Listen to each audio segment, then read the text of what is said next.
सत श्री अकाल जी। दा खालस टीवी देखने वाले देश दुनिया के साढ़े सारे दर्शकों का बहुत बहुत स्वागत है। पंजाब दीयां खास खबरों के खास बुलेटिन दे नाल मैं हरशरण कौर।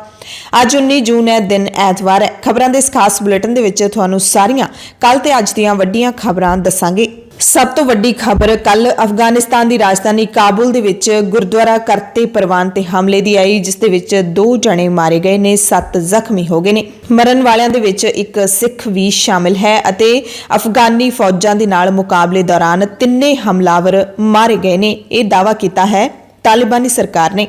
इस धमाके दे विच गुरुद्वारा साहिब की इमारत बुरी तरह दे नाल नुकसानी गई है। तालिबानी सरकार के बुलारे ने दस्सिया है कि सुरक्षा कर्मियों ने धमाका खेज समग्री नाल लदे वाहन नूं गुरुद्वारे तक पहुंचण तो रोक लिया तो वड्डी त्रासदी तो बचाव हो गया। सरकार ने दस्सिया कि जिवें ही शनिचरवार सवेरे गुरुद्वारा करते परवान ते हमला होया, तुरंत बाद सुरक्षा बल पहुंच गए। तालिबान के सुरक्षा कर्मियों विचाले ते अतवादियों के विचाले गोलीबारी शुरू हो गई। मुकाबला कई घंटे चलिया ते सारे 3 हमलावर मार दिते गए। सरकार ने दस्सिया कि धमाका खेज समग्री दे नाल लद्दिया वाहन गुरुद्वारे दे बाहर ही उड़ा दिता गया सी। इहदे नाल जानी नुकसान होर होण तो बचा हो गया। ते जे वाहन गुरुद्वारे दे अंदर जाके धमाका करदा तां बहुत वड्डी त्रासदी हो जांदी, क्योंकि गुरुद्वारे दे अंदर 30 के करीब सिख मौजूद सन। हमले तो बाद दीयां जिहड़ियां तस्वीरां सामने आईयां ने, अफगानी सिख अपने गुरु घर दे विच जाके जो हालात देख रहे ने, उन्हां दीयां भावनावां बहुत ही हिरदे वलूंदरन वालियां ने। उन्हां दे जज्बात बाहर निकल रहे ने। उन्हां दे बोल सुने जा सकदे ने कि साडा गुरुद्वारा शहीद कर दिता गया है, असीं शहीद हो जांदे पर साडा गुरुद्वारा शहीद ना हुंदा। प्यारी साध संगत जी, भाई करतार सिंह जो अंदर गुरुद्वारे चाहे फैलाने जाने गुरुद्वारे को बाहर निकले सही है, ठीक है। गुरु दी कृपा है। गुरुद्वारा साडा शहीद होया, मैं शहीद होना खैर गुरुद्वारा नोंदा ए वाहिगुरु। गुरुद्वारा साडा जाके शहीद होया। बड़ी कृपा हुई है। गुरु नानक साहब बहुत इज्जत मेहर की थी, जो इतने टाइम दे विचकार ये अंदर फसे आया किसी बेलड़ दे विचकार वाहिगुरु ते मेहर की थी ते सिखां दी। भारत सरकार दे वल्लों लागू की गई नवीं योजना अग्निपथ दा सेक है जिहड़ा हाले मट्ठा नहीं पिया। पूरे भारत दे विच रोस प्रदर्शन लगातार जारी ने। हालांकि सरकार ने अग्निवीरां नूं नीम फौजी बलां दे विच 10% राखवांकरण देण दा ऐलान कर दिता है, पर इह सेक है जिहड़ा पंजाब दे विच भी पहुंच चुकिया है। लुधियाना, जलंधर, अमृतसर दे विच वख-वख थावां ते रोस मुजाहरे कीते गए। पंजाब दे मुख मंत्री भगवंत सिंह मान ने मंग की है कि अग्निपथ लागू करन दी थां सरीरक प्रीख्या पास करन वाले उम्मीदवारां नूं लिखती प्रीख्या 'च बैठण दा मौका दिता जाना चाहिए। फौज की भर्ती है जिहड़ी ओह मुकम्मल की जानी चाहिए है, प्रक्रिया पूरी होनी चाहिए है। ते हरियाणा दे विच तां तकरीबन सारे जिल੍ਹਿਆਂ दे विच इस योजना के विरोध विच लोग खास करके नौजवान सड़कों ते उतरे हुए ने। ते इस विरोध का असर है जिहड़ा अज हरियाणे दे विच होण वालियां नगर कौंसल ते नगर पंचायत चोणां ते पै सकदा है। हरियाणे दे विच वोटिंग शुरू हो चुकी है। सवेरे 7 बजे वोटां पैणियां शुरू हो गईयां सी। शाम नूं 6 बजे तक वोटिंग चलेगी। 22 जून नूं नतीजे ऐलान दिते जाणगे।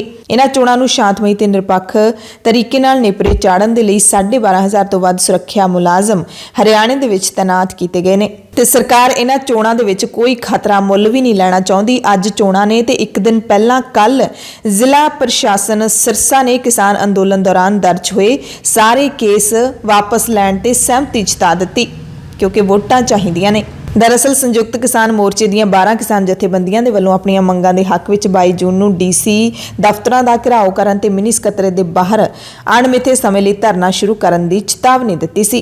ते हुण प्रशासन ने किसान अंदोलन दौरान किसानां ते दर्ज कीते कुल 23 केसां विचों 22 वापस लैण दा भरोसा दित्ता है। किसान आगुआं ने खराब होईयां फसलां दी मुआवजे दी मंग भी कीती। अग्निपथ योजना का विरोध करदिआं स्कीम नूं तुरंत रद्द करन ते पहिलां वांगू भर्ती जारी रखण दी मंग भी रखी। किसानां ने चेतावनी दे दित्ती है कि जे 4 जुलाई तक मंगां दी पूर्ति ना होई तां किसान मुड़ मिनी ਸਕੱਤਰੇਤ दे बाहर प्रदर्शन करनगे। उधर पंजाब दे विच संगरूर जिमनी चोण दा प्रचार भी पूरे सिखरां ते चल रहा है। 5 ਦੀਆਂ 5 पार्टियां चोण मैदान दे विच नितरियां होईयां ने ते ऐतकी मुख मुकाबला मान ते मान विचाले दिखाई दे रहा है, यानी कि सिमरनजीत सिंह मान दी पार्टी श्रोमणी अकाली दल अमृतसर अते भगवंत सिंह मान दी पार्टी आम आदमी पार्टी। ते मुख मंत्री भगवंत सिंह मान जिहड़े हलके दे विच पहुंचे हुए ने, लगातार उन्हां नूं अज तीसरा दिन हो जाना है। ते इस दरमियान मुख मंत्री दे सिद्धे विरोध दीयां जिहड़ियां तस्वीरां सामने आ रहीआं ने, ओह भी काफ़ी दिलचस्प ने। लोग सड़क के किनारे खड़े होकर वीडियो बनाउंदे ने।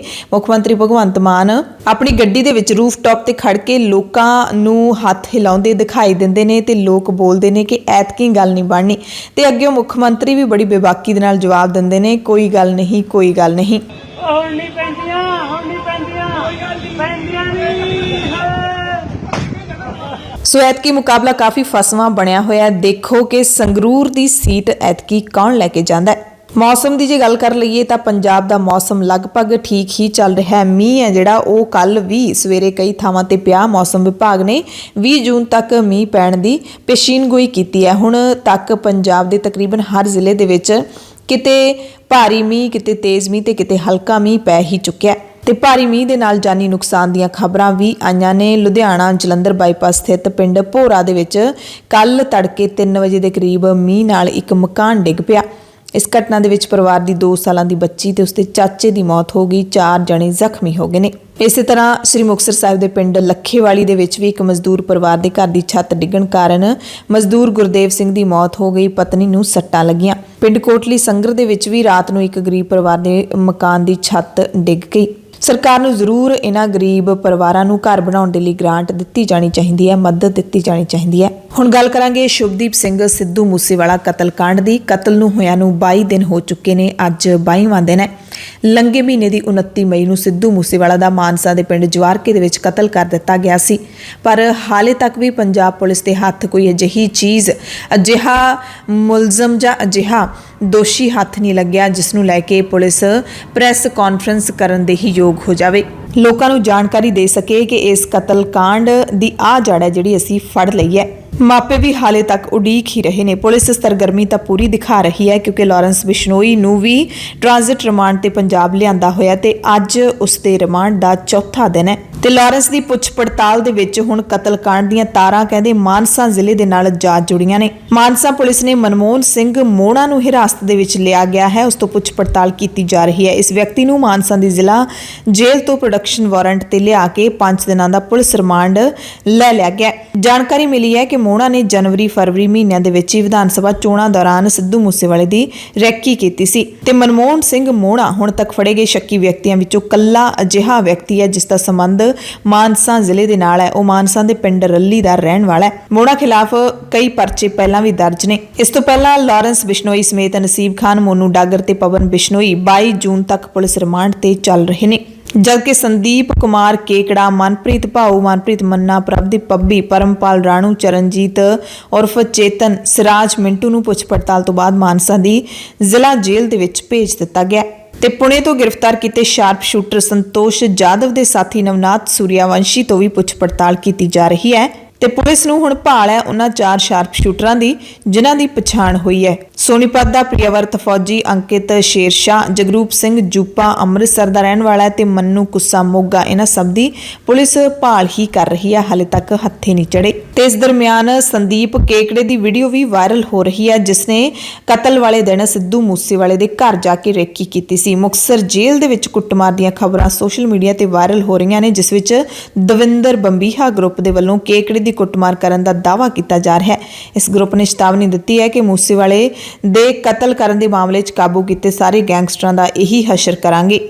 ਹਾਲਾਂਕਿ ਸ੍ਰੀ ਮੁਕਤਸਰ ਸਾਹਿਬ ਦੇ ਐਸਐਸਪੀ ਧਰੁਮਨ ਐਚ ਨਿੰਬਲੇ ਨੇ ਕੁੱਟਮਾਰ ਦੇ ਦੋਸ਼ਾਂ ਨੂੰ ਬੇਬੁਨਿਆਦ ਦੱਸਿਆ ਹੈ। ਉਹਨਾਂ ਕਿਹਾ ਕਿ ਸੰਦੀਪ ਨੂੰ 3 ਦਿਨ ਪਹਿਲਾਂ ਹੀ ਗੋਇੰਦਵਾਲ ਜੇਲ੍ਹ ਦੇ ਵਿੱਚ ਤਬਦੀਲ ਕੀਤਾ ਗਿਆ। ਸੰਦੀਪ ਨੇ ਸਿਰਫ ਇੱਕ ਰਾਤ ਹੀ ਮੁਕਤਸਰ ਜੇਲ੍ਹ ਦੇ ਵਿੱਚ ਗੁਜ਼ਾਰੀ। ਦੂਸਰੀ ਜੇਲ੍ਹ ਵਿੱਚ ਤਬਦੀਲ ਕਰਨ ਤੋਂ ਪਹਿਲਾਂ ਉਹਦਾ ਮੈਡੀਕਲ ਕੀਤਾ ਗਿਆ ਸੀ। ਸਰੀਰ ਤੇ ਕੁੱਟਮਾਰ ਦਾ ਨਿਸ਼ਾਨ ਕੋਈ ਨਹੀਂ ਸੀ ਤੇ ਜਿਹੜੇ 4 ਸ਼ਾਰਪ ਸ਼ੂਟਰਾਂ ਦੀ ਪਛਾਣ ਦਾ ਪੁਲਿਸ ਦਾਅਵਾ ਕਰ ਰਹੀ ਹੈ ਉਹਨਾਂ ਦੇ ਵਿੱਚੋਂ 2 ਦੀ ਪਛਾਣ ਕਹਿੰਦੇ ਲਾਰੈਂਸ ਬਿਸ਼ਨੋਈ ਨੇ ਵੀ ਕੀਤੀ ਹੈ। 2 ਸ਼ੂਟਰਾਂ ਨੂੰ ਜਾਣਨ ਦੀ ਗੱਲ ਮੰਨੀ ਹੈ ਤੇ ਪੁੱਛ ਪੜਤਾਲ ਦੌਰਾਨ ਕਹਿੰਦੇ ਲਾਰੈਂਸ ਬਿਸ਼ਨੋਈ ਨੇ ਇਹ ਵੀ ਦੱਸਿਆ ਹੈ ਕਿ ਜ਼ਿਆਦਾਤਰ ਗੈਂਗਸਟਰ ਜੇਲ੍ਹਾਂ ਦੇ ਵਿੱਚੋਂ ਸਿਗਨਲ ਐਪ ਦੇ ਰਾਹੀਂ ਇੱਕ ਦੂਸਰੇ ਦੇ ਨਾਲ ਤਾਲਮੇਲ ਕਰਦੇ ਨੇ। ਇਸ ਤਕਨੀਕ ਦੀ ਵਰਤੋਂ ਨਾਲ ਫੜੇ ਜਾਣ ਦਾ ਬਹੁਤਾ ਡਰ ਨਹੀਂ ਹੁੰਦਾ ਤੇ ਉਹਨੇ ਪੁਲਿਸ ਨੂੰ ਇਹ ਗੱਲ ਵੀ ਦੱਸੀ ਹੈ ਕਿ ਐਸਓਆਈ ਦਾ ਸਾਬਕਾ ਪ੍ਰਧਾਨ ਤੇ ਯੂਥ ਅਕਾਲੀ ਦਲ ਦਾ ਸੀਨੀਅਰ ਲੀਡਰ ਵਿਕਰਮਜੀਤ ਸਿੰਘ ਵਿੱਕੀ ਮਿੱਡੂ ਖੇੜਾ ਜਿਹੜਾ ਮਾਰਿਆ ਗਿਆ ਹੈ ਉਸ ਨੂੰ ਲਾਰੈਂਸ ਬਿਸ਼ਨੋਈ ਆਪਣਾ ਵੱਡਾ ਭਰਾ ਮੰਨਦਾ ਸੀ ਤੇ ਵਿੱਕੀ ਦੇ ਕਤਲ ਦੇ ਨਾਲ ਉਸ ਨੂੰ ਜ਼ਬਰਦਸਤ ਝਟਕਾ ਲੱਗਿਆ ਸੀ ਤੇ ਇਹ ਮੰਨਦੇ ਨੇ ਕਿ ਵਿੱਕੀ ਮਿੱਡੂ ਖੇੜਾ ਦਾ ਕਤਲ ਸਿੱਧੂ ਮੂਸੇਵਾਲੇ ਦੇ ਕਿਸੇ ਵੇਲੇ ਮੈਨੇਜਰ ਰਹੇ ਜਸ਼ਨਪ੍ਰੀਤ ਸਿੰਘ ਨੇ ਮੁਖਬਰੀ ਕਰਕੇ ਕਰਵਾਇਆ ਸੀ ਤੇ ਜੇ ਇਹ ਗੱਲ ਸੱਚ ਵੀ ਹੈ ਤਾਂ ਇਹ ਕਿਧਰੋਂ ਦਾ ਇਨਸਾਫ ਹੋਇਆ ਕਿ ਜੇ ਮੈਨੇਜਰ ਨੇ ਮੁਖਬਰੀ ਕੀਤੀ ਸੀ ਉਸ ਦੀ ਸਜ਼ਾ ਸਿੱਧੂ ਮੂਸੇਵਾਲੇ ਨੂੰ ਦਿੱਤੀ ਜਾਵੇ, ਉਸ ਦੇ ਮਾਪਿਆਂ ਨੂੰ ਦਿੱਤੀ ਜਾਵੇ। ਸੋ ਉਡੀਕ ਰਹੂਗੀ ਸਭ ਤੋਂ ਵੱਧ ਮਾਪਿਆਂ ਨੂੰ ਕਿ ਕਦੋਂ ਇਸ ਕੇਸ ਦੀ ਜੜ ਤੱਕ ਪੰਜਾਬ ਪੁਲਿਸ ਪਹੁੰਚਦੀ ਹੈ ਤੇ ਕਦੋਂ ਇਸ ਬਾਰੇ ਐਲਾਨ ਕਰਦੀ ਹੈ।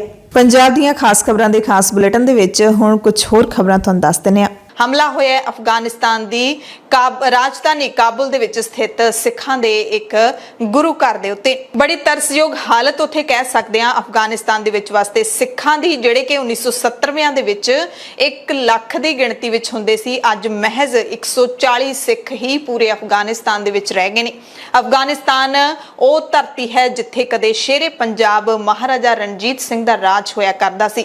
ਅਫਗਾਨਿਸਤਾਨ ਦੇ ਨਾਲ ਲੱਗਦੇ ਦर्रा ਖੈਬਰ ਤੱਕ ਮਹਾਰਾਜਾ ਰਣਜੀਤ ਸਿੰਘ ਨੇ ਆਪਣਾ ਸ਼ਕਤੀਸ਼ਾਲੀ ਰਾਜ ਉਸਾਰਿਆ ਸੀ। ਅਫਗਾਨਿਸਤਾਨ ਉਹ ਧਰਤੀ ਵੀ ਹੈ ਜਿੱਥੇ ਸਿੱਖ ਕੌਮ ਦੇ ਪਹਿਲੇ ਗੁਰੂ ਸ਼੍ਰੀ ਗੁਰੂ ਨਾਨਕ ਸਾਹਿਬ ਨੇ ਆਪਣੇ ਚਰਨ ਪਾਏ ਸਨ। ਉੱਥੇ ਇਤਿਹਾਸਿਕ ਗੁਰਦੁਆਰੇ ਨੇ। ਬਚੇ ਹੋਏ ਸਿੱਖ ਕਹਿੰਦੇ ਨੇ ਕਿ ਅਸੀਂ ਕਿਵੇਂ ਆਪਣੇ ਇਤਿਹਾਸਿਕ ਗੁਰਧਾਮਾਂ ਨੂੰ ਉੱਥੇ ਛੱਡ ਕੇ ਹੋਰ ਮੁਲਕਾਂ ਦੇ ਵਿੱਚ ਜਾ ਕੇ ਸ਼ਰਨ ਲੈ ਲਈਏ। ਹਾਲਾਂਕਿ ਲੱਖ ਦੀ ਗਿਣਤੀ ਵਿੱਚ ਜਿਹੜੇ ਸਿੱਖ ਹੁੰਦੇ ਸੀ ਉਹਨਾਂ ਦੇ ਵਿੱਚੋਂ ਤੁਸੀਂ ਸੋਚ ਸਕਦੇ ਹੋ ਕਿ ਸਾਰੇ ਦੇ ਸਾਰੇ ਹੀ ਬਾਕੀ ਮੁਲਕਾਂ ਦੇ ਵਿੱਚ ਆ ਚੁੱਕੇ ਨੇ। ਮਹਿਜ਼ 130-40 ਸਿੱਖ ਪਰਿਵਾਰ ਹੀ ਉੱਥੇ ਰਹਿ ਗਏ ਨੇ ਜਿਹੜੇ ਗੁਰਦੁਆਰਿਆਂ ਦੀ ਸਾਂਭ ਸੰਭਾਲ ਕਰਦੇ ਨੇ। ਪਰ ਸ਼ਨੀਚਰਵਾਰ ਦੇ ਦਿਨ ਕਾਬੁਲ ਦੇ ਪ੍ਰਸਿੱਧ ਗੁਰੂ ਘਰ ਕਰਤੇ ਪ੍ਰਵਾਨ ਤੇ ਵੱਡਾ ਹਮਲਾ ਹੋਇਆ। ਇਸ ਗੁਰੂ ਘਰ ਸਮੇਤ ਕਾਬੁਲ ਦੇ ਵਿੱਚ ਹੋਏ ਗੁਰੂ ਘਰਾਂ ਤੇ ਇਹ ਤੀਜਾ ਵੱਡਾ ਹਮਲਾ ਹੈ। ਹਮਲੇ ਦੇ ਵਿੱਚ ਗੁਰੂ ਘਰ ਦੀ ਇਮਾਰਤ ਦੇ ਅੰਦਰ ਧਮਾਕਾ ਕੀਤਾ ਗਿਆ, ਗੋਲੀਬਾਰੀ ਵੀ ਹੋਈ। ਅਫਗਾਨੀ ਗ੍ਰਹਿ ਮੰਤਰਾਲੇ ਦੇ ਬੁਲਾਰੇ ਤਾਕੁਰ ਦੇ ਮੁਤਾਬਿਕ ਹਮਲੇ ਦੇ ਵਿੱਚ ਕਾਰ ਬੰਬ ਦੇ ਨਾਲ ਧਮਾਕਾ ਕੀਤੇ ਜਾਣ ਦੇ ਸੰਕੇਤ ਮਿਲੇ। ਹਮਲੇ ਤੋਂ ਬਾਅਦ ਅਸਮਾਨ 'ਚ ਧੂਏ ਦਾ ਗੁਬਾਰ ਉੱਡਦਾ ਦੇਖਿਆ ਗਿਆ। ਗੁਰੂ ਘਰ ਦੇ ਪ੍ਰਧਾਨ ਗੁਰਨਾਮ ਸਿੰਘ ਦੇ ਦੱਸਣ ਮੁਤਾਬਿਕ ਇਸ ਵੱਡੇ ਹਮਲੇ ਦੇ ਵਿੱਚ ਗੁਰੂ ਘਰ 'ਚ ਮੌਜੂਦ ਸੈਂਕੜੇ ਸਿੱਖਾਂ 'ਚੋਂ ਇੱਕ ਸਿੱਖ ਸਵਿੰਦਰ ਸਿੰਘ ਗਜ਼ਨੀਚੀ ਸ਼ਹੀਦ ਹੋ ਗਏ।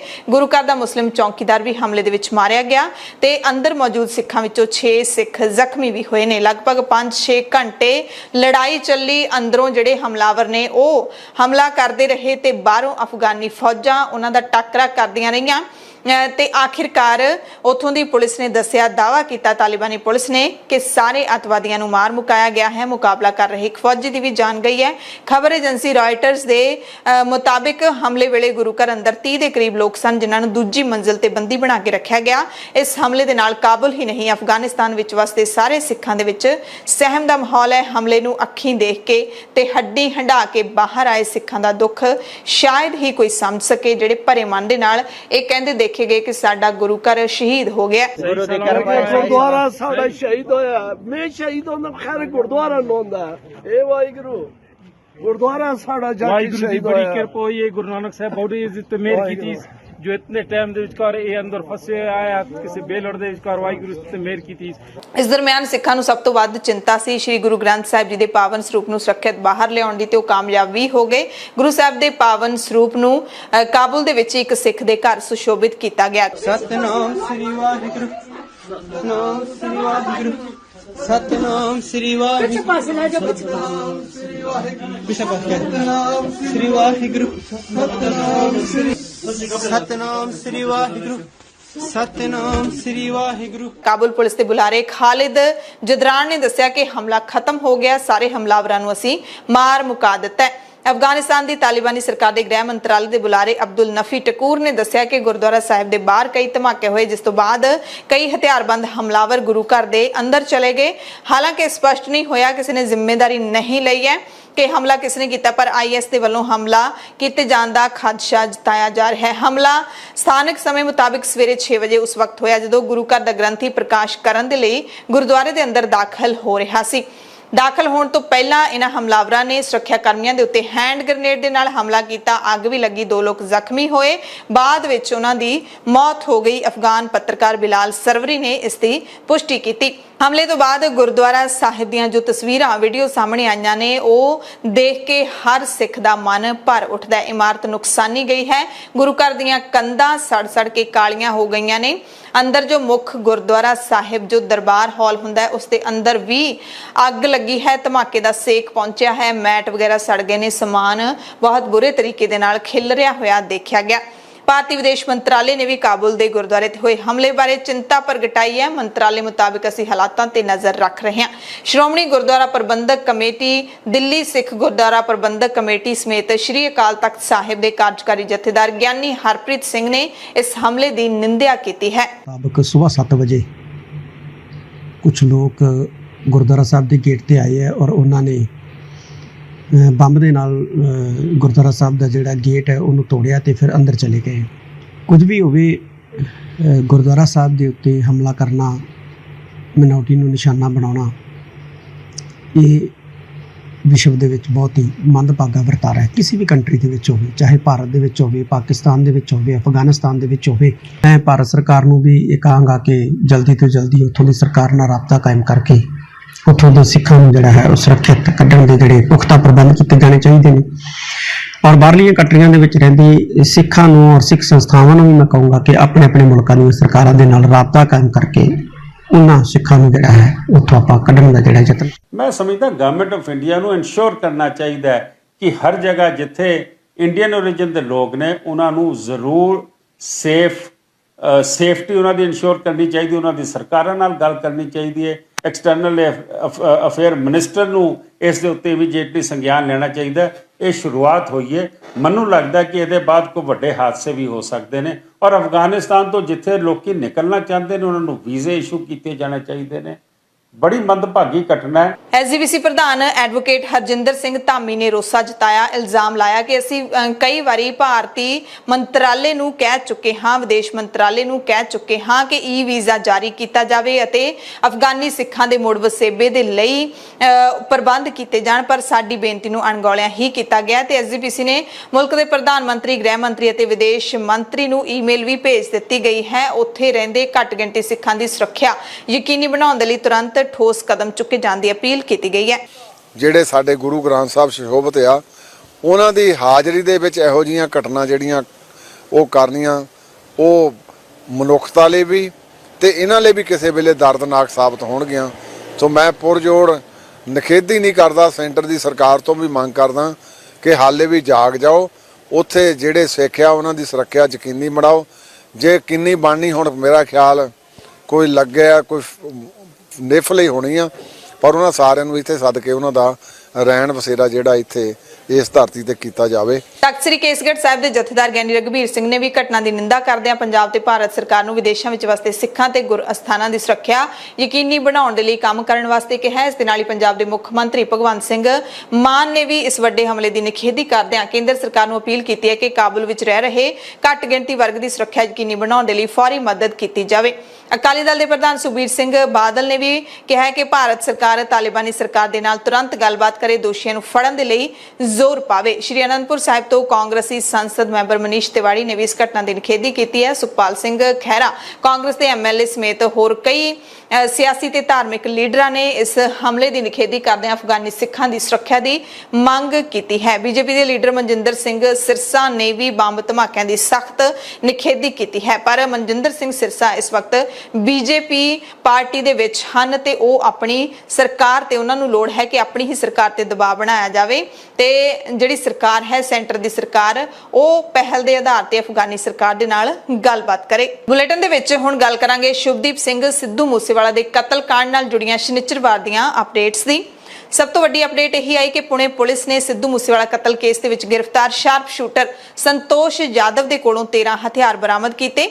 ਸੰਤੋਸ਼ ਨੇ ਇਹ 13 ਹਥਿਆਰ ਮੱਧ ਪ੍ਰਦੇਸ਼ ਤੋਂ ਮੰਗਵਾਏ ਸੀ। ਇਸ ਸੂਤਰਾਂ ਤੋਂ ਮਿਲੀ ਜਾਣਕਾਰੀ ਮੁਤਾਬਿਕ ਖਬਰ ਹੈ, ਦੱਸਿਆ ਜਾ ਰਿਹਾ ਕਿ ਸੰਤੋਸ਼ ਨੇ ਹਥਿਆਰ ਲੈਣ ਲਈ 2 ਆਪਰੇਟਰਾਂ ਨੂੰ ਮੱਧ ਪ੍ਰਦੇਸ਼ ਭੇਜਿਆ ਸੀ ਤੇ ਹਥਿਆਰ ਉਦੋਂ ਮੰਗਵਾਏ ਗਏ ਸੀ ਜਦੋਂ ਸਿੱਧੂ ਮੂਸੇਵਾਲੇ ਦਾ ਕਤਲ ਹੋਇਆ ਸੀ। ਮਹਾਰਾਸ਼ਟਰ ਪੁਲਿਸ ਦੇ ਇੱਕ ਪੁਲਿਸ ਅਧਿਕਾਰੀ ਨੇ ਦੱਸਿਆ ਕਿ ਅਸੀਂ ਇਹਨਾਂ ਹਥਿਆਰਾਂ ਦਾ ਬਲਾਸਟਿਕ ਟੈਸਟ ਕਰਾਂਗੇ, ਜਿਸ ਤੋਂ ਪਤਾ ਲੱਗੇਗਾ ਕਿ ਕੀ ਇਹਨਾਂ ਵਿੱਚੋਂ ਕਿਸੇ ਹਥਿਆਰ ਦੀ ਵਰਤੋਂ ਮੂਸੇਵਾਲਾ ਕਤਲकांड ਦੇ ਵਿੱਚ ਕੀਤੀ ਗਈ ਸੀ ਜਾਂ ਫਿਰ ਨਹੀਂ। ਤੇ ਹਥਿਆਰ ਮਿਲਣ ਦੀ ਖਬਰ ਤੋਂ ਬਾਅਦ ਸੰਤੋਸ਼ ਯਾਦਵ ਨੇ ਕਹਿੰਦੇ ਪੁਣੇ ਪੁਲਿਸ ਨੂੰ ਦੱਸਿਆ, ਜਿਹੜਾ ਕਿ ਪੁਲਿਸ ਦੀ ਗਿਰਫਤ ਦੇ ਵਿੱਚ ਹੈ, ਕਿ ਉਹ ਤਾਂ ਸਿੱਧੂ ਮੂਸੇਵਾਲੇ ਦੇ ਕਤਲकांड ਵੇਲੇ ਉੱਥੇ ਮੌਜੂਦ ਹੀ ਨਹੀਂ ਸੀ। ਪੰਜਾਬ ਦੇ ਵਿੱਚ ਸੰਤੋਸ਼ ਯਾਦਵ ਨਹੀਂ ਸੀ, ਇਹ ਉਸਨੇ ਦਾਅਵਾ ਕੀਤਾ। ਉਹ ਕਹਿੰਦਾ ਕਿ ਮੈਂ ਤਾਂ ਉਸ ਵਕਤ ਗੁਜਰਾਤ ਦੇ ਵਿੱਚ ਸੀ। ਪੁਣੇ ਦੇ ਐਸਪੀ ਰੂਰਲ ਅਭਿਨਵ ਦੇਸ਼ਮੁਖ ਨੇ ਕਿਹਾ ਕਿ ਯਾਦਵ ਵੱਲੋਂ ਦਿੱਤੇ ਬਿਆਨ ਦੀ ਅਸੀਂ ਪੜਤਾਲ ਕਰ ਰਹੇ ਹਾਂ, ਘੋਖ ਕਰ ਰਹੇ ਹਾਂ। ਪੁਣੇ ਪੁਲਿਸ ਦੇ ਵੱਲੋਂ ਗੁਜਰਾਤ ਦੇ ਵਿੱਚ ਟੀਮ ਭੇਜੀ ਗਈ ਹੈ ਤਾਂ ਕਿ ਸੱਚਾਈ ਸਾਹਮਣੇ ਆ ਸਕੇ, ਕਿਉਂਕਿ ਯਾਦਵ ਨੇ ਦੱਸਿਆ ਕਿ 29 ਮਈ ਨੂੰ ਉਹ ਗੁਜਰਾਤ ਦੀ ਮੁੰਦਰਾ ਬੰਦਰਗਾਹ ਨੇੜੇ ਇੱਕ ਹੋਟਲ ਦੇ ਵਿੱਚ ਠਹਿਰਿਆ ਹੋਇਆ ਸੀ, ਪੰਜਾਬ ਦੇ ਵਿੱਚ ਨਹੀਂ ਸੀ। ਤੇ ਇਸ ਕਤਲकांड ਦੇ ਵਿੱਚ ਮਾਸਟਰਮਾਈਂਡ ਦੱਸਿਆ ਜਾ ਰਿਹਾ ਲਾਰੈਂਸ ਬਿਸ਼ਨੋਈ ਪੰਜਾਬ ਪੁਲਿਸ ਦੀ ਗਿਰਫਤ ਦੇ ਵਿੱਚ ਹੈ। ਪੰਜਾਬ ਪੁਲਿਸ ਲਗਾਤਾਰ ਉਸ ਤੋਂ ਪੁੱਛ ਪੜਤਾਲ ਕਰ ਰਹੀ ਹੈ। CIA ਸਟਾਫ ਖਰੜ ਹੈੱਡਕੁਆਟਰ ਤੇ ਹੀ ਉਸ ਤੋਂ ਪੁੱਛ ਪੜਤਾਲ ਕੀਤੀ ਜਾ ਰਹੀ ਹੈ। ਪੰਜਾਬ ਪੁਲਿਸ ਦੇ ਨਾਲ ਜੋ ਵੀ ਉਹ ਗੱਲਬਾਤ ਕਰ ਰਿਹਾ ਹੈ, ਜੋ ਤੋਂ ਪੁੱਛ ਪੜਤਾਲ ਕੀਤੀ ਜਾ ਰਹੀ ਹੈ, ਉਸ ਦੇ ਬਾਰੇ ਪੁਲਿਸ ਨੇ ਕੋਈ ਵੀ ਹਾਲੇ ਤੱਕ ਵੱਡੀ ਜਾਣਕਾਰੀ ਜਾਣਕਾਰੀ ਹੈ ਜਿਹੜੀ ਉਹ ਅਧਿਕਾਰਿਤ ਤੌਰ ਤੇ ਨਹੀਂ ਦੱਸੀ ਹੈ। ਚੌਥਾ ਦਿਨ ਸੀ ਉਸ ਤੋਂ ਪੁੱਛ ਪੜਤਾਲ ਦਾ ਸ਼ਨੀਚਰਵਾਰ ਨੂੰ। ਕਹਿੰਦੇ ਲਾਰੈਂਸ ਬਿਸ਼ਨੋਈ ਕਈ ਵੱਡੇ ਰਾਜ਼ ਖੋਲ ਰਿਹਾ ਹੈ, ਹਾਲਾਂਕਿ ਉਹ ਆਪਣੇ ਬਿਆਨ ਬਦਲ ਵੀ ਰਿਹਾ ਹੈ, ਕਦੇ ਕੁਝ ਕਹਿ ਦਿੰਦਾ ਹੈ, ਕਦੇ ਕੁਝ ਕਹਿ ਦਿੰਦਾ ਹੈ। ਪਰ ਹੁਣ ਪਤਾ ਲੱਗਿਆ ਕਿ ਲਾਰੈਂਸ ਬਿਸ਼ਨੋਈ 2 ਸ਼ੂਟਰਾਂ ਨੂੰ ਜਾਣਦਾ ਹੈ। ਪੁਲਿਸ ਰਿਮਾਂਡ ਦੇ ਦੌਰਾਨ ਬਿਸ਼ਨੋਈ ਨੇ ਕਬੂਲ ਕੀਤਾ ਹੈ, ਉਸਨੇ ਇਹ ਵੀ ਕਬੂਲ ਕੀਤਾ ਹੈ ਕਿ ਫੋਨ ਵੀ ਹੁੰਦਾ ਸੀ ਉਹਦੇ ਕੋਲ ਅਤੇ ਉਹ ਲਗਾਤਾਰ ਰੇਕੀ ਵੀ ਕਰਵਾਉਂਦਾ ਰਿਹਾ ਹੈ। ਹਾਲਾਂਕਿ ਜਦੋਂ ਸਿੱਧੂ ਮੂਸੇਵਾਲੇ ਦਾ ਕਤਲ ਹੋਇਆ ਉਦੋਂ ਕਹਿੰਦੇ ਉਹਦੇ ਕੋਲ ਫੋਨ ਨਹੀਂ ਸੀ, ਕਿਉਂਕਿ ਜੇਲ੍ਹ ਦੇ ਵਿੱਚ, ਤਿਹਾੜ ਜੇਲ੍ਹ ਦੇ ਵਿੱਚ ਛਾਪਾ ਪਿਆ ਸੀ ਤੇ ਉਹਦਾ ਫੋਨ ਲੈ ਲਿਆ ਗਿਆ ਸੀ। ਉਦੋਂ ਉਸਨੂੰ ਕੁਝ ਨਹੀਂ ਪਤਾ ਸੀ ਕਿ ਸਿੱਧੂ ਮੂਸੇਵਾਲੇ ਦਾ ਕਦੋਂ ਕਤਲ ਹੋਇਆ। ਜੇਲ੍ਹ ਤੋਂ ਗੈਂਗਸਟਰ ਗੋਲਡੀ ਬਰਾੜ ਦੇ ਲਗਾਤਾਰ ਸੰਪਰਕ ਦੇ ਵਿੱਚ ਸੀ, ਇਹ ਬਿਸ਼ਨੋਈ ਨੇ ਕਬੂਲ ਕੀਤਾ ਹੈ।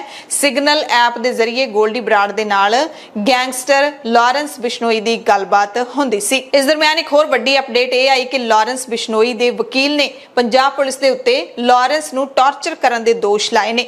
ਵਕੀਲ ਵਿਸ਼ਾਲ ਚੋਪੜਾ ਨੇ ਕਿਹਾ ਕਿ ਪੰਜਾਬ ਪੁਲਿਸ ਦੇ ਵੱਲੋਂ ਲਾਰੈਂਸ ਬਿਸ਼ਨੋਈ ਤੇ ਹਿਰਾਸਤ ਦੇ ਵਿੱਚ ਤਸ਼ੱਦਦ ਢਾਇਆ ਜਾ ਰਿਹਾ ਹੈ। ਮੁਲਜ਼ਮ ਤੋਂ ਪੁੱਛਗਿੱਛ ਵੀ ਔਨ ਕੈਮਰਾ ਨਹੀਂ ਹੋ ਰਹੀ, ਨਾ ਹੀ ਕਿਸੇ ਨੂੰ ਮਿਲਣ ਦਿੱਤਾ ਜਾ ਰਿਹਾ ਹੈ। ਵਕੀਲ ਨੇ ਪੰਜਾਬ ਸਰਕਾਰ ਦੇ ਖਿਲਾਫ, ਪੰਜਾਬ ਪੁਲਿਸ ਦੇ ਖਿਲਾਫ ਅਦਾਲਤ ਦਾ ਦਰਵਾਜ਼ਾ ਖੜਕਾਉਣ ਦੀ ਧਮਕੀ ਦਿੱਤੀ ਗਈ ਹੈ। ਵੱਡਾ ਇਲਜ਼ਾਮ ਲਾਇਆ ਗਿਆ ਹੈ ਟਾਰਚਰ ਦਾ। ਸਿੱਧੂ ਮੂਸੇਵਾਲਾ ਕਤਲकांड ਦੇ ਨਾਲ ਜੁੜੀ ਹੋਈ ਹੀ ਅਗਲੀ ਜਾਣਕਾਰੀ ਕਹਿ ਸਕਦੇ ਹਾਂ, ਕਿਉਂਕਿ ਪੁਲਿਸ ਨੇ ਇੱਕ ਨਾਬਾਲਿਗ ਲੜਕੇ ਨੂੰ ਗ੍ਰਿਫਤਾਰ ਕੀਤਾ ਹੈ ਜੋ ਆਪਣੇ ਆਪ ਨੂੰ ਸਿੱਧੂ ਮੂਸੇਵਾਲੇ ਦਾ ਵੱਡਾ ਫੈਨ ਦੱਸਦਾ ਹੈ ਤੇ ਉਸਨੇ ਗੈਂਗਸਟਰ ਲਾਰੈਂਸ ਬਿਸ਼ਨੋਈ ਨੂੰ ਸੋਸ਼ਲ ਮੀਡੀਆ ਰਾਹੀਂ ਧਮਕੀ ਦਿੱਤੀ, ਜਿਸ ਤੋਂ ਬਾਅਦ ਪੁਲਿਸ ਨੇ ਇਸ ਨੂੰ ਦਬੋਚਿਆ।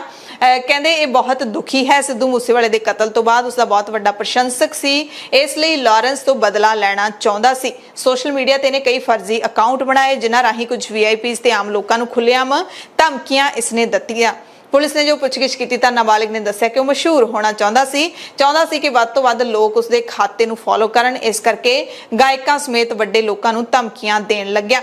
ਪੰਜਾਬੀ ਗਾਇਕ ਮਨਕੀਰਤ ਔਲਖ ਨੂੰ ਵੀ ਇਸਨੇ ਸੋਸ਼ਲ ਮੀਡੀਆ ਤੇ ਧਮਕੀ ਦਿੱਤੀ। ਪੁਲਿਸ ਮੁਤਾਬਿਕ ਮਨਕੀਰਤ ਨੂੰ ਗੈਂਗਵਾਰ _302 ਨਾਮ ਦੇ ਅਕਾਊਂਟ ਤੋਂ ਧਮਕੀ ਮਿਲੀ। ਇਸ ਅਕਾਊਂਟ ਤੇ ਗਾਇਕ ਦੀ ਤਸਵੀਰ ਦੇ ਉੱਤੇ ਕ੍ਰਾਸ ਦਾ ਨਿਸ਼ਾਨ ਵੀ ਬਣਾਇਆ ਗਿਆ ਸੀ, ਜਿਸ ਦਾ ਮਤਲਬ ਹੁੰਦਾ ਹੈ ਕਿ ਹੁਣ ਤੈਨੂੰ ਨਹੀਂ ਛੱਡਾਂਗੇ। Deputy commissioner of police KPS Malhotra ਨੇ ਦੱਸਿਆ ਕਿ ਜਾਂਚ ਦੌਰਾਨ ਪਤਾ ਲੱਗਿਆ ਕਿ ਧਮਕੀ ਦੇਣ ਵਾਲਾ ਨਾਬਾਲਿਗ ਲੜਕਾ ਹੈ। ਪੁਲਿਸ ਨੇ ਉਹਦਾ ਮੋਬਾਈਲ ਫੋਨ ਵੀ ਬਰਾਮਦ ਕਰ ਲਿਆ, ਜਿਸ ਤੋਂ ਉਸਨੇ ਸੋਸ਼ਲ ਮੀਡੀਆ ਰਾਹੀਂ ਧਮਕੀਆਂ ਦਿੱਤੀਆਂ ਸੀ। ਸੋ ਅਜਿਹੇ ਜਿਹੜੇ ਨੌਜਵਾਨ ਨੇ ਜਿਹੜੇ ਹੁਣ ਇਸ ਕਤਲकांड ਦੀ ਆੜ ਦੇ ਵਿੱਚ ਅਜਿਹਾ ਕੁਝ ਕਰਨ ਦੀ ਕੋਸ਼ਿਸ਼ ਕਰ ਰਹੇ ਨੇ, ਮਸ਼ਹੂਰ ਹੋਣ ਦੀ ਕੋਸ਼ਿਸ਼ ਕਰ ਰਹੇ ਨੇ, ਉਹਨਾਂ ਨੂੰ ਜ਼ਰੂਰ ਸਮਝਣਾ ਚਾਹੀਦਾ, ਆਪਣੀ ਅਕਲ ਤੋਂ, ਆਪਣੇ ਦਿਮਾਗ ਤੋਂ ਕੰਮ ਲੈਣਾ ਚਾਹੀਦਾ ਹੈ। ਕਿਉਂਕਿ ਪਿਛਲੇ ਦਿਨੀ ਮਾਨਸਾ ਦੇ ਲੋਕ ਵੀ ਤਪੇ ਤਪਾਏ ਪੁਲਿਸ ਦੇ ਕੋਲ ਪਹੁੰਚੇ ਸੀ। ਬਹੁਤ ਸਾਰੇ ਵਪਾਰੀਆਂ ਨੂੰ ਉੱਥੇ ਧਮਕੀਆਂ ਮਿਲ ਰਹੀਆਂ ਨੇ ਲਾਰੈਂਸ ਬਿਸ਼ਨੋਈ ਦੇ ਨਾਮ ਤੇ, ਗੋਲਡੀ ਬਰਾੜ ਦੇ ਨਾਮ ਤੇ। ਇਸੇ ਤਰ੍ਹਾਂ ਲੁਧਿਆਣੇ ਦੇ ਵਿੱਚ, ਅੰਮ੍ਰਿਤਸਰ ਦੇ ਵਿੱਚ ਇਹ ਧਮਕੀਆਂ ਦਾ ਸਿਲਸਿਲਾ ਚੱਲ ਰਿਹਾ ਹੈ।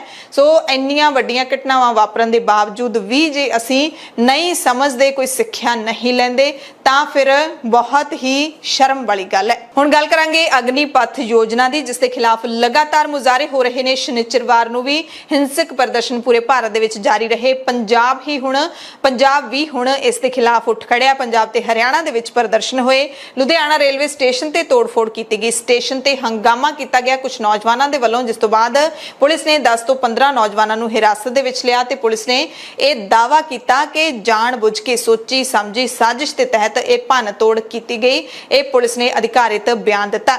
ਇਸੇ ਤਰ੍ਹਾਂ ਅਗਨੀਪਥ ਦੇ ਖਿਲਾਫ ਜਲੰਧਰ ਵਿੱਚ ਵੀ ਸੜਕਾਂ ਤੇ ਨੌਜਵਾਨ ਉਤਰੇ। ਨੌਜਵਾਨ ਨਾਅਰੇ ਮਾਰਦੇ ਹੋਏ PAP ਚੌਂਕ ਤੱਕ ਪਹੁੰਚ ਗਏ। ਸੜਕ ਦੇ ਇੱਕ ਪਾਸੇ ਇਹਨਾਂ ਨੇ ਧਰਨਾ ਲਾ ਦਿੱਤਾ।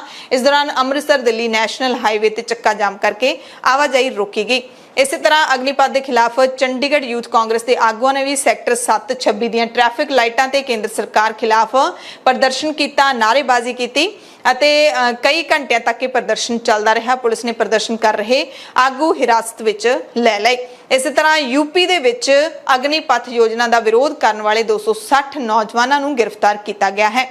ਬਿਹਾਰ ਦੇ ਵਿੱਚ ਪ੍ਰਦਰਸ਼ਨ ਕਰ ਰਹੇ ਵਿਦਿਆਰਥੀਆਂ ਤੇ ਨੌਜਵਾਨ ਜਥੇਬੰਦੀਆਂ ਨੇ ਸ਼ਨੀਚਰਵਾਰ ਨੂੰ ਬਿਹਾਰ ਬੰਦ ਦਾ ਸੱਦਾ ਦਿੱਤਾ, ਜਦਕਿ ਬਿਹਾਰ ਦੇ ਉਪ ਮੁੱਖ ਮੰਤਰੀ ਤਾਰਕਿਸ਼ੋਰ ਪ੍ਰਸਾਦ ਨੇ ਕਿਹਾ ਕਿ ਫੌਜ ਦੇ ਵਿੱਚ ਭਰਤੀ ਦੇ ਲਈ ਕੇਂਦਰ ਸਰਕਾਰ ਨੇ ਚੰਗੀ ਯੋਜਨਾ ਲਿਆਂਦੀ ਹੈ। ਨੌਜਵਾਨ ਲੀਡਰ ਕਨ੍ਹਈਆ ਕੁਮਾਰ ਨੇ ਕਿਹਾ ਕਿ ਅਗਨੀਪਥ ਯੋਜਨਾ ਦੇਸ਼ ਨੂੰ ਅੱਗ ਵਿੱਚ ਝੋਂਕਣ ਦੀ ਯੋਜਨਾ ਹੈ। ਇਸ ਮਸਲੇ ਤੇ ਪੰਜਾਬ ਦੇ ਮੁੱਖ ਮੰਤਰੀ ਭਗਵੰਤ ਸਿੰਘ ਮਾਨ ਨੇ ਜਲੰਧਰ ਵਿੱਚ ਪ੍ਰਦਰਸ਼ਨ ਕਰ ਰਹੇ ਨੌਜਵਾਨਾਂ ਦੇ ਨਾਲ ਫੋਨ ਤੇ ਗੱਲਬਾਤ ਕੀਤੀ। ਮੁੱਖ ਮੰਤਰੀ ਨੇ ਵਿਧਾਨ ਸਭਾ ਸੈਸ਼ਨ ਦੇ ਵਿੱਚ ਉਹਨਾਂ ਦੀ ਆਵਾਜ਼ ਚੁੱਕਣ ਦਾ ਭਰੋਸਾ ਦਿੱਤਾ। ਨੌਜਵਾਨਾਂ ਦੇ ਨਾਲ ਗੱਲ ਕਰਦਿਆਂ ਮੁੱਖ ਮੰਤਰੀ ਨੇ ਕਿਹਾ ਕਿ ਜਿਹੜੇ ਨੌਜਵਾਨਾਂ ਨੇ ਪਿਛਲੇ 2 ਸਾਲਾਂ ਦੇ ਵਿੱਚ ਸਰੀਰਕ ਸਿੱਖਿਆ ਪਾਸ ਕਰ ਲਈ ਹੈ, ਯਾਨੀ ਕਿ ਮੈਡੀਕਲ ਟੈਸਟ ਪਾਸ ਕੀਤਾ ਹੈ, ਉਹਨਾਂ ਨੂੰ ਅਗਨੀਪਥ ਸਕੀਮ ਨੂੰ ਲਾਗੂ ਕਰਨ ਦੀ ਬਜਾਏ ਫੌਜ ਵਿੱਚ ਭਰਤੀ ਹੋਣ ਦੇ ਲਈ ਲਿਖਤੀ ਪ੍ਰੀਖਿਆ ਵਿੱਚ ਬਹਿਣ ਦਾ ਮੌਕਾ ਦਿੱਤਾ ਜਾਣਾ ਚਾਹੀਦਾ ਹੈ। ਸੋ ਜਿੱਥੇ ਇੱਕ ਪਾਸੇ ਲਗਾਤਾਰ ਪ੍ਰਦਰਸ਼ਨ ਹੋ ਰਹੇ ਨੇ, ਉੱਥੇ ਕੇਂਦਰ ਸਰਕਾਰ ਹੁਣ ਨਵੇਂ-ਨਵੇਂ ਐਲਾਨ ਕਰਕੇ ਇਹਨਾਂ ਨੌਜਵਾਨਾਂ ਨੂੰ ਕੀਲਣ ਦੀ ਕੋਸ਼ਿਸ਼ ਕਰ ਰਹੀ ਹੈ। ਇੱਕ ਦਿਨ ਪਹਿਲਾਂ ਇੱਕ ਹੋਰ ਐਲਾਨ ਕੀਤਾ ਗਿਆ ਸੀ, ਉਮਰ ਹੱਦ ਵਧਾਈ ਗਈ ਸੀ ਤੇ ਹੁਣ ਇੱਕ ਨਵਾਂ ਐਲਾਨ ਕੀਤਾ ਗਿਆ ਕਿ ਅਗਨੀ ਵੀਰਾਂ ਦੇ ਲਈ ਹਥਿਆਰਬੰਦ ਪੁਲਿਸ ਦਲਾਂ ਅਤੇ ਅਸਾਮ ਰਾਈਫਲਸ ਦੇ ਵਿੱਚ 10% ਅਸਾਮੀਆਂ ਰਾਖਵੀਆਂ ਹੋਣਗੀਆਂ। ਕਿਉਂਕਿ ਇਸ ਯੋਜਨਾ ਦੇ ਵਿੱਚ ਸਭ ਤੋਂ ਵੱਡਾ ਸਵਾਲ ਹੀ ਇਹੀ ਉੱਠ ਰਿਹਾ ਕਿ 4 ਸਾਲਾਂ ਬਾਅਦ ਜਦੋਂ ਉਹਨਾਂ ਨੂੰ ਘਰੋਂ ਘਰੀ ਤੋਰ ਦਿੱਤਾ ਜਾਊਗਾ, 4 ਸਾਲਾਂ ਦੀ ਸਿਰਫ ਠੇਕਾਦਾਰ ਤੇ ਇਹ ਨੌਕਰੀ ਹੈ ਫੌਜੀਆਂ ਦੀ, ਉਸ ਤੋਂ ਬਾਅਦ ਉਹ ਕਰਨਗੇ ਕੀ? ਤਾਂ ਹੁਣ ਸਰਕਾਰ ਕਹਿ ਰਹੀ ਹੈ ਕਿ ਅਸਮ ਰਾਈਫਲਸ ਦੇ ਵਿੱਚ 10% ਅਸਾਮੀਆਂ ਨੇ ਜਿਹੜੀਆਂ ਉਹ ਰਾਖਵੀਆਂ ਰੱਖੀਆਂ ਜਾਣਗੀਆਂ ਤੇ ਇਸ ਯੋਜਨਾ ਨੂੰ ਪ੍ਰਵਾਨਗੀ ਵੀ ਦੇ ਦਿੱਤੀ ਹੈ। ਕੇਂਦਰੀ ਗ੍ਰਹਿ ਮੰਤਰੀ ਰਾਜਨਾਥ ਸਿੰਘ ਨੇ ਯੋਜਨਾ ਤਹਿਤ ਭਰਤੀ ਹੋਣ ਵਾਲੇ ਅਗਨੀ ਵੀਰਾਂ ਦੇ ਲਈ ਕੇਂਦਰੀ ਰੱਖਿਆ ਮੰਤਰਾਲੇ ਵਿੱਚ ਯੋਗਤਾ ਸੰਬੰਧੀ ਸ਼ਰਤਾਂ ਪੂਰੀਆਂ ਕਰਨ ਵਾਲਿਆਂ ਦੇ ਲਈ 10% ਅਸਾਮੀਆਂ ਰਾਖਵੀਆਂ ਰੱਖਣ ਦੇ ਮਤੇ ਨੂੰ ਪ੍ਰਵਾਨਗੀ ਦੇ ਦਿੱਤੀ ਗਈ। ਇਹ ਰਾਖਵਾਂਕਰਨ ਨੀਤੀ ਇੰਡੀਅਨ ਕੋਸਟ ਗਾਰਡ ਤੇ ਰੱਖਿਆ ਖੇਤਰ ਨਾਲ ਸੰਬੰਧਿਤ 16 ਸਰਕਾਰੀ ਅਦਾਰਿਆਂ ਵਿੱਚ ਅਸਾਮੀਆਂ ਭਰਨ ਵੇਲੇ ਲਾਗੂ ਹੋਵੇਗੀ। ਅਗਨੀ ਵੀਰਾਂ ਨੂੰ ਇਸ ਰਾਖਵੇਂਕਰਨ ਦਾ ਲਾਭ ਮਿਲੇਗਾ। ਇਹ ਰਾਖਵਾਂਕਰਨ ਸਾਬਕਾ ਸੈਨਿਕਾਂ ਦੇ ਲਈ ਰਾਖਵੇਂਕਰਨ ਨੀਤੀ ਤੋਂ ਵੱਖਰਾ ਹੋਵੇਗਾ। ਸੋ ਇੱਕ ਪਾਸੇ ਭਾਰਤ ਸਰਕਾਰ ਇਹਨਾਂ ਨੂੰ ਲੁਭਾਉਣ ਦੀ ਕੋਸ਼ਿਸ਼ ਕਰ ਰਹੀ ਹੈ, ਦੂਸਰੇ ਪਾਸੇ ਕਾਂਗਰਸ ਸਮੇਤ ਹੋਰ ਵਿਰੋਧੀ ਧਿਰਾਂ ਸੈਂਟਰ ਸਰਕਾਰ ਨੂੰ ਘੇਰ ਰਹੀਆਂ ਨੇ। ਕਾਂਗਰਸ ਲੀਡਰ ਰਾਹੁਲ ਗਾਂਧੀ ਨੇ ਸ਼ਨੀਵਾਰ ਨੂੰ ਕਿਹਾ ਪ੍ਰਧਾਨ ਮੰਤਰੀ ਨੂੰ ਕਿ ਜਿਸ ਤਰ੍ਹਾਂ ਪ੍ਰਧਾਨ ਮੰਤਰੀ ਨਰਿੰਦਰ ਮੋਦੀ ਨੇ ਖੇਤੀ ਕਾਨੂੰਨ ਵਾਪਸ ਲਏ ਸੀ, ਉਸੇ ਤਰ੍ਹਾਂ ਉਹਨਾਂ ਨੂੰ ਦੇਸ਼ ਦੇ ਨੌਜਵਾਨਾਂ ਦੀ ਮੰਗ ਨੂੰ ਮੰਨਦੇ ਹੋਏ ਫੌਜ ਵਿੱਚ ਭਰਤੀ ਸੰਬੰਧੀ ਅਗਨੀਪਥ ਯੋਜਨਾ ਨੂੰ ਵਾਪਸ ਲੈਣਾ ਚਾਹੀਦਾ ਹੈ।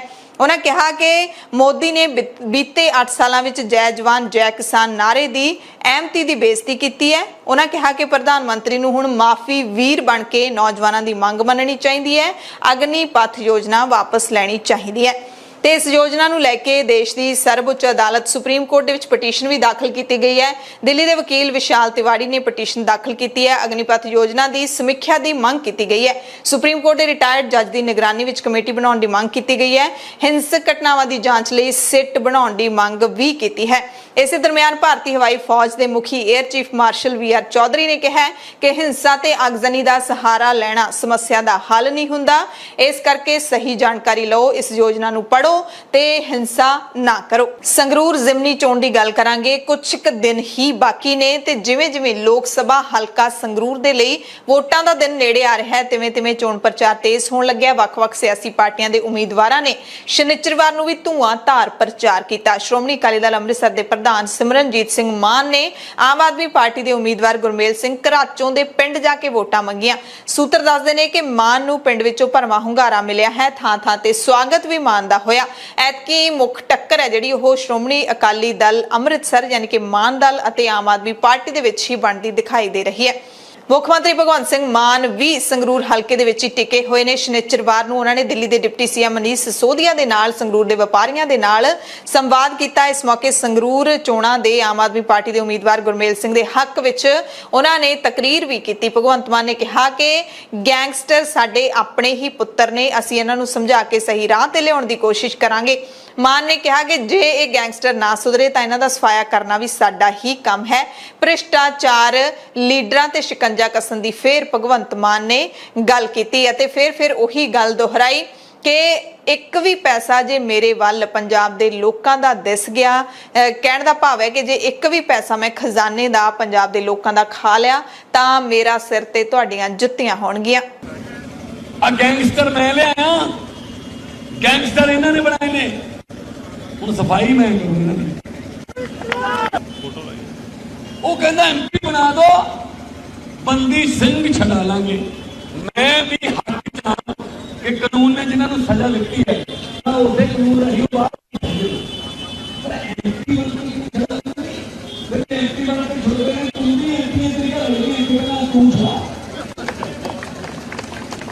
ਤੇ ਇਹਨਾਂ ਚੋਣਾਂ ਦੇ ਦਰਮਿਆਨ ਪੰਜਾਬ ਦੇ ਕੈਬਨਿਟ ਮੰਤਰੀ ਕੁਲਦੀਪ ਸਿੰਘ ਧਾਲੀਵਾਲ ਘਿਰਦੇ ਦਿਖਾਈ ਦੇ ਰਹੇ ਨੇ। ਸ਼੍ਰੋਮਣੀ ਅਕਾਲੀ ਦਲ ਨੇ ਚੋਣ ਕਮਿਸ਼ਨ ਨੂੰ ਇੱਕ ਸ਼ਿਕਾਇਤ ਕੀਤੀ ਹੈ। ਚੋਣ ਜ਼ਾਬਤੇ ਦੀ ਉਲੰਘਣਾ ਦਾ ਇਲਜ਼ਾਮ ਲੱਗਿਆ ਹੈ ਮੰਤਰੀ ਧਾਲੀਵਾਲ ਤੇ। ਅਕਾਲੀ ਦਲ ਨੇ ਕਿਹਾ ਕਿ ਮੰਤਰੀ ਨੇ ਕਲਾਸਰੂਮ ਦੇ ਵਿੱਚ ਜਾ ਕੇ ਵੋਟਾਂ ਮੰਗੀਆਂ ਨੇ। ਧੂਰੀ ਦੇ ਦੇਸ਼ ਭਗਤ ਸਰਕਾਰੀ ਕਾਲਜ ਦਾ ਮਾਮਲਾ ਹੈ। ਜਿੱਥੇ ਧਾਲੀਵਾਲ ਜ਼ਿਮਨੀ ਚੋਣ ਦੇ ਪ੍ਰਚਾਰ ਲਈ ਪਹੁੰਚੇ ਹੋਏ ਸੀ। ਇਸੇ ਤਰ੍ਹਾਂ ਵਿਧਾਇਕ ਕਾਂਗਰਸ ਦੇ ਵਿਧਾਇਕ ਸੁਖਪਾਲ ਸਿੰਘ ਖਹਿਰਾ ਨੇ ਵੀ ਸੋਸ਼ਲ ਮੀਡੀਆ ਦੇ ਉੱਤੇ ਇਸ ਦਾ ਵਿਰੋਧ ਕੀਤਾ ਹੈ, ਟਵੀਟ ਕੀਤਾ ਹੈ। ਦਰਅਸਲ ਆਮ ਆਦਮੀ ਪਾਰਟੀ ਨੇ 6 ਤੋਂ ਵੱਧ ਕਹਿਣ ਦੇ ਵਿੱਚ ਸੁਣਨ ਦੇ ਵਿੱਚ ਆ ਰਿਹਾ ਹੈ ਕਿ 9 ਮੰਤਰੀਆਂ ਨੂੰ ਇਸ ਹਲਕੇ ਦੇ ਵਿੱਚ ਧੂਆਂਧਾਰ ਪ੍ਰਚਾਰ ਕਰਨ ਦੇ ਲਈ ਲਾਇਆ ਹੋਇਆ। ਮੰਤਰੀ ਘਰ ਘਰ ਦੇ ਵਿੱਚ ਜਾ ਕੇ ਪ੍ਰਚਾਰ ਕਰ ਰਹੇ ਨੇ, ਵਿਧਾਇਕਾਂ ਦੀ ਤਾਂ ਕੋਈ ਗਿਣਤੀ ਹੀ ਨਹੀਂ ਹੈ। ਜੇ ਸ਼੍ਰੋਮਣੀ ਅਕਾਲੀ ਦਲ ਦੀ ਗੱਲ ਕਰ ਲਈਏ ਤਾਂ ਸ਼੍ਰੋਮਣੀ ਅਕਾਲੀ ਦਲ ਵੀ ਐਤਕੀ ਬੰਦੀ ਸਿੰਘਾਂ ਦੀ ਰਿਹਾਈ ਦੇ ਮਸਲੇ ਨੂੰ ਆਧਾਰ ਬਣਾ ਕੇ ਸੰਗਰੂਰ ਜ਼ਿਮਨੀ ਚੋਣ ਜਿੱਤਣ ਦੇ ਲਈ ਪੂਰੀ ਵਾਹ ਲਾ ਰਿਹਾ ਹੈ, ਪਰ ਗੱਲ ਬਣਦੀ ਦਿਖਾਈ ਬਹੁਤੀ ਨਹੀਂ ਦੇ ਰਹੀ ਕਿਉਂਕਿ ਜਿਹੜੇ ਸਿੱਖ ਸੋਚ ਵਾਲੇ ਲੋਕ ਨੇ ਉਹ ਇੱਥੇ ਅੱਡੋ ਫਾਟੀ ਹੋਏ ਪਏ ਨੇ। ਇੱਕ ਪਾਸੇ ਸਿਮਰਨਜੀਤ ਸਿੰਘ ਮਾਨ, ਦੂਸਰੇ ਪਾਸੇ ਬੀਬੀ ਕਮਲਦੀਪ ਕੌਰ, ਭਾਈ ਬਲਵੰਤ ਸਿੰਘ ਰਾਜੋਆਣਾ ਦੀ ਭੈਣ, ਇਹਨਾਂ ਦੋਵਾਂ ਦੀ ਜਿਹੜੀ ਹੈ ਇੱਕੋ ਹੀ ਮੈਦਾਨ ਦੇ ਵਿੱਚ ਵੱਖਰੇ ਵੱਖਰੇ ਤੌਰ ਤੇ ਟੱਕਰ ਹੈ। ਇਕੱਠੇ ਮਿਲ ਕੇ ਚੱਲਣਾ ਸੀ ਪਰ ਇਕੱਠੇ ਹੋ ਨਹੀਂ ਸਕੇ। ਸੋ ਸ਼੍ਰੋਮਣੀ ਅਕਾਲੀ ਦਲ ਦੇ ਪ੍ਰਧਾਨ ਸੁਖਬੀਰ ਸਿੰਘ ਬਾਦਲ ਹਲਕੇ ਦੇ ਵਿੱਚ ਲਗਾਤਾਰ ਮੌਜੂਦ ਰਹਿੰਦੇ ਨੇ। ਪੰਜਾਬ ਸਰਕਾਰ ਤੇ ਤਿੱਖਾ ਵਾਰ ਕੀਤਾ ਬਾਦਲ ਨੇ, ਕਹਿੰਦੇ ਪੰਜਾਬ 'ਚ ਸਰਕਾਰ ਨਾਮ ਦੀ ਕੋਈ ਚੀਜ਼ ਹੀ ਨਹੀਂ ਹੈ। ਆਮ ਆਦਮੀ ਪਾਰਟੀ ਡਰਾਮੇ ਤੇ ਝੂਠ ਬੋਲ ਕੇ ਸੱਤਾ ਵਿੱਚ ਆਈ ਹੈ। ਪਿੰਡ ਦੀ ਗੱਲ ਤਾਂ ਦੂਰ, ਹੁਣ ਸਰਕਾਰ ਚੰਡੀਗੜ੍ਹ 'ਚ ਹੀ ਨਹੀਂ ਲੱਭਦੀ। ਉਹਨਾਂ ਕਿਹਾ ਕਿ ਬੰਦੀ ਸਿੰਘਾਂ ਨੂੰ ਛਡਾਉਣਾ ਸਾਡੀ ਜ਼ਿੰਮੇਵਾਰੀ ਹੈ, ਤੁਸੀਂ ਸਾਡੇ ਤੇ ਯਕੀਨ ਕਰਕੇ ਤਾਂ ਵੇਖੋ। ਚੁਟਕਲੇ ਸੁਣਾਉਣੇ ਤੇ ਸਰਕਾਰ ਚਲਾਉਣੀ ਵੱਖਰੀ ਗੱਲ ਹੈ। ਤੇ ਬਾਕੀ ਪਾਰਟੀਆਂ ਦੇ ਨਾਲ-ਨਾਲ ਬੀਜੇਪੀ ਅਤੇ ਕਾਂਗਰਸ ਦੇ ਉਮੀਦਵਾਰ ਦੇ ਹੱਕ ਵਿੱਚ ਵੀ ਪਾਰਟੀਆਂ ਦੇ ਵੱਲੋਂ ਧੂਆਂਧਾਰ ਪ੍ਰਚਾਰ ਕੀਤਾ ਜਾ ਰਿਹਾ ਹੈ। ਸੰਗਰੂਰ ਹਲਕੇ ਦੀਆਂ ਵੋਟਾਂ 23 ਜੂਨ ਨੂੰ ਪੈਣਗੀਆਂ, ਨਤੀਜਾ 27 ਜੂਨ ਨੂੰ ਆਵੇਗਾ।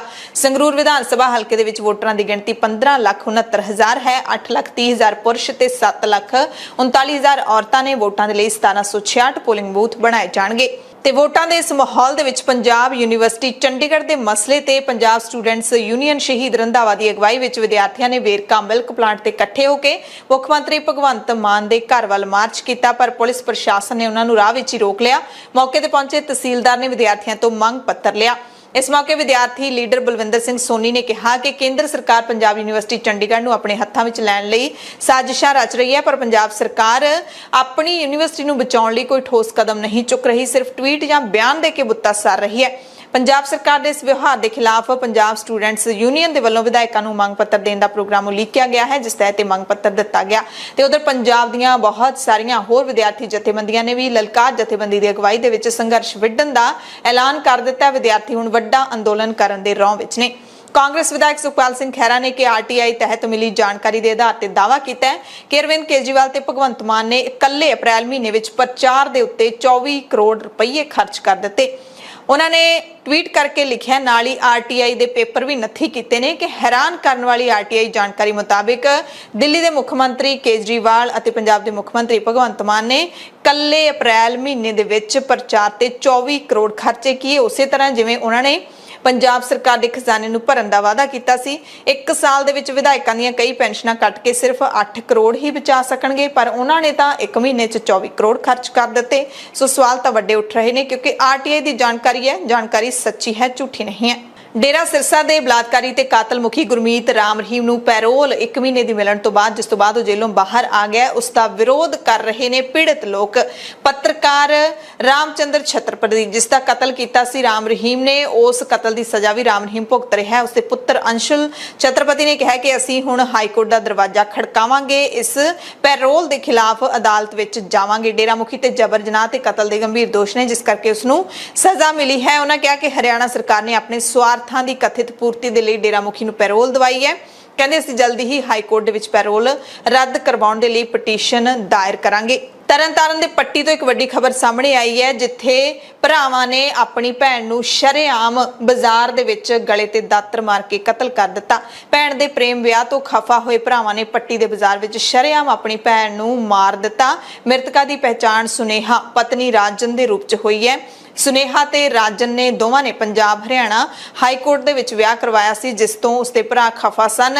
ਉਸ ਦੀਆਂ ਤਸਵੀਰਾਂ ਤੋਂ ਦੇਖਿਆ ਜਾ ਸਕਦਾ ਹੈ ਕਿ ਨਵਾਂ ਤਾਜ਼ਾ ਹੀ ਵਿਆਹ ਹੋਇਆ ਸੀ। ਵਿਆਹ ਵਾਲੇ ਕੱਪੜੇ, ਚੂੜਾ ਪਾਇਆ ਹੋਇਆ ਸੀ, ਪਰ ਗਲੇ ਤੇ ਦਾਤਰ ਮਾਰ ਕੇ ਭਰਾਵਾਂ ਨੇ ਉਸ ਦਾ ਕਤਲ ਕਰ ਦਿੱਤਾ ਅਤੇ ਫਿਰ ਆਪਣੇ ਮੋਢਿਆਂ ਤੇ ਚੁੱਕ ਕੇ ਉਸ ਨੂੰ ਲਿਜਾਂਦੇ ਵੀ ਦੇਖੇ ਗਏ। ਫਿਰੋਜ਼ਪੁਰ ਦੇ ਹਲਕਾ ਜ਼ੀਰਾ ਦੇ ਵਿੱਚ ਲੰਗੀ ਰਾਤ ਜ਼ੀਰਾ ਤਲਵੰਡੀ ਰੋਡ ਤੇ ਕਾਰ ਬੱਸ ਦੀ ਟੱਕਰ ਵਿੱਚ ਇੱਕ ਨੌਜਵਾਨ ਦੀ ਮੌਤ ਹੋ ਗਈ। 6 ਦਿਨਾਂ ਬਾਅਦ ਇਸ ਨੌਜਵਾਨ ਨੇ ਕੈਨੇਡਾ ਜਾਣਾ ਸੀ, ਬਾਹਰ ਜਾਣ ਦੀਆਂ ਤਿਆਰੀਆਂ ਕਰ ਰਿਹਾ ਸੀ, ਪਰ ਸ਼ਾਇਦ ਉੱਥੋਂ ਦਾ ਦਾਣਾ ਪਾਣੀ ਕਿਸਮਤ ਨੂੰ ਮਨਜ਼ੂਰ ਨਹੀਂ ਸੀ। ਇਕਲੌਤਾ ਪੁੱਤਰ ਸੀ ਘਰਦਿਆਂ ਦਾ, ਜਿਸ ਦੀ ਇਸ ਦਰਦਨਾਕ ਹਾਦਸੇ ਦੇ ਵਿੱਚ ਮੌਤ ਹੋ ਗਈ ਹੈ। ਹਾਦਸਾ ਇੰਨਾ ਭਿਆਨਕ ਸੀ ਕਿ ਕਾਰ ਦੇ ਪਰਖੱਚੇ ਉੱਡ ਗਏ। ਮ੍ਰਿਤਕ ਨੌਜਵਾਨ ਦਾ ਨਾਮ ਦਿਲਪ੍ਰੀਤ ਸਿੰਘ ਸੀ। ਉਸਦੇ ਮਾਮੇ ਨੇ ਦੱਸਿਆ ਕਿ 24 ਜੂਨ ਨੂੰ ਇਸ ਦੀ ਫਲਾਈਟ ਸੀ ਅਤੇ ਪੀਆਰਟੀਸੀ ਦੀ ਬੱਸ ਨਾਲ ਉਹਦੀ ਕਾਰ ਦੀ ਟੱਕਰ ਹੋ ਗਈ। ਆਮੋ ਸਾਹਮਣੇ ਟੱਕਰ ਦੇ ਵਿੱਚ ਮਾਪਿਆਂ ਦਾ ਇਕਲੌਤਾ ਪੁੱਤ ਮਾਰਿਆ ਗਿਆ ਤੇ ਕੁਝ ਸਮਾਂ ਪਹਿਲਾਂ ਦਿਲਪ੍ਰੀਤ ਦੇ ਪਿਤਾ ਦੀ ਵੀ ਮੌਤ ਹੋ ਗਈ ਸੀ ਤੇ ਮਾਂ ਹੁਣ ਇਕੱਲੀ ਰਹਿ ਗਈ ਹੈ।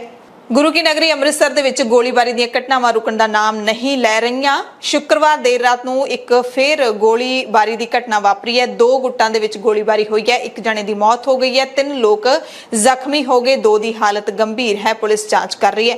ਅੰਨੇਵਾਹ ਗੋਲੀਬਾਰੀ ਵਿੱਚ ਨਰਿੰਦਰ ਸਿੰਘ ਦੇ ਨਾਂ ਦੇ ਨੌਜਵਾਨ ਦੀ ਮੌਤ ਹੋਈ ਹੈ। ਰਣਜੋਤ ਸਿੰਘ ਤੇ ਚਰਨ ਸਿੰਘ ਗੋਲੀਆਂ ਲੱਗਣ ਕਰਕੇ ਜ਼ਖਮੀ ਹੋ ਗਏ। ਦਰਅਸਲ ਐਨਆਰਆਈ ਮਹਿੰਦਰ ਸਿੰਘ ਤੇ ਮਾਈਕਲ ਦੋਵੇਂ ਦੋਸਤ ਨੇ। ਦੋਵਾਂ ਦਾ ਸਾਂਝਾ ਜਾਇਦਾਦ ਦਾ ਕਾਰੋਬਾਰ ਹੈ। ਸ਼ੁੱਕਰਵਾਰ ਨੂੰ ਇਹਨਾਂ ਨੇ ਇੱਕ ਪਾਰਟੀ ਰੱਖੀ ਸੀ। ਪਾਰਟੀ ਵਿੱਚ ਬੁਲਾਇਆ ਹੋਇਆ ਸੀ ਲੋਕਾਂ ਨੂੰ। ਸ਼ਹਿਰ ਦੇ ਕਈ ਵੱਡੇ ਤੇ ਪ੍ਰਭਾਵਸ਼ਾਲੀ ਲੋਕ ਵੀ ਪਹੁੰਚੇ ਹੋਏ ਸੀ। ਇਸ ਦਰਮਿਆਨ ਝਗੜਾ ਹੋ ਗਿਆ, ਗੋਲੀਬਾਰੀ ਹੋ ਗਈ ਅਤੇ ਇਹ ਘਟਨਾ ਵਾਪਰ ਗਈ। ਨਾਜਾਇਜ਼ ਵਾਇਨਿੰਗ ਦੇ ਮਾਮਲੇ ਦੇ ਵਿੱਚ ਗ੍ਰਿਫਤਾਰ ਕੀਤੇ ਗਏ ਕਾਂਗਰਸ ਦੇ ਲੀਡਰ ਤੇ ਭੋਆ ਦੇ ਸਾਬਕਾ ਵਿਧਾਇਕ ਜੋਗਿੰਦਰ ਪਾਲ ਨੂੰ ਅਦਾਲਤ ਦੇ ਵਿੱਚ ਪੇਸ਼ ਕੀਤਾ ਗਿਆ। ਕੋਰਟ ਨੇ 2 ਦਿਨਾਂ ਦੇ ਪੁਲਿਸ ਰਿਮਾਂਡ ਤੇ ਭੇਜ ਦਿੱਤਾ ਹੈ। ਜੋਗਿੰਦਰ ਪਾਲ ਖਿਲਾਫ ਇਹ ਕਾਰਵਾਈ ਮੁੱਖ ਮੰਤਰੀ ਭਗਵੰਤ ਮਾਨ ਦੇ ਉਸ ਬਿਆਨ ਤੋਂ ਬਾਅਦ ਹੋਈ ਹੈ, ਜਿਸ ਵਿੱਚ ਉਹਨਾਂ ਨੇ ਕਿਹਾ ਸੀ ਕਿ ਭ੍ਰਿਸ਼ਟਾਚਾਰ ਦੇ ਵਿੱਚ ਸ਼ਾਮਿਲ ਭ੍ਰਿਸ਼ਟਾਚਾਰ ਫੈਲਾਉਣ ਵਾਲੇ ਮੰਤਰੀਆਂ ਅਤੇ ਲੀਡਰਾਂ ਦੀ, ਸਾਬਕਾ ਮੰਤਰੀਆਂ ਤੇ ਲੀਡਰਾਂ ਦੀ ਸੂਚੀ ਤਿਆਰ ਕੀਤੀ ਗਈ ਹੈ। ਸਾਰਿਆਂ ਨੂੰ ਅਸੀਂ ਜੇਲ੍ਹ ਭੇਜਾਂਗੇ, ਉਹਨਾਂ ਤੇ ਅਜਿਹੀਆਂ ਧਾਰਾਵਾਂ ਲਾਵਾਂਗੇ ਕਿ ਉਹਨਾਂ ਨੂੰ ਜ਼ਮਾਨਤ ਵੀ ਨਹੀਂ ਮਿਲੂਗੀ।